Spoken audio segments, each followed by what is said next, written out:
Tonight, a story of the left hand not knowing what the right hand is doing. At issue, who's working in your children's schools? Dozens of employees, even teachers, banned from working at Chicago public schools, wound up at charter schools. CBS 2's Jim Williams talked to the person who made this disturbing discovery.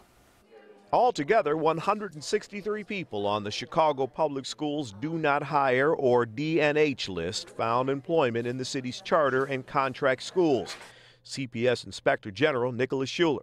We believe by and large hiring these people without knowing that they had these do not hire designations in their file. In other words, CPS did not share the DNH list with the charters. That was a big hole in the process. They were concerned about how much information they could share with these charter and contract schools because they're more independent. They have more independent authority to hire. Of the 163 employees, 98 were working as teachers. 22 have been barred from CPS for improper punishment, 3 for sexual abuse. Those 3 are no longer at the charters, officials say.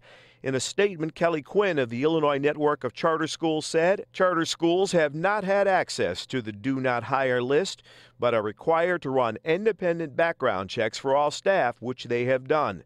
We will work with our member schools to make certain they take all appropriate actions to ensure high-quality staff. That will include, the CPS Inspector General says, sharing the Do Not Hire list. To really ensure the safety of children and make sure parents know their children are in a safe environment. But Inspector General Schuler says just because some employees have the CPS Do Not Hire designation doesn't necessarily mean they're unfit to be in the classroom. He points to teachers who've had additional training and improved their performance. Still, Erica, a spokesperson for Mayor Emanuel, says if someone can't be hired by CPS, they shouldn't be hired by the charters either, period. Right. So with hiring, there is some area that you cannot disclose in terms of letting future employers know, but this do not hire list, that is legally able to be disclosed. It can be disclosed because they're now working together to make sure that children are protected.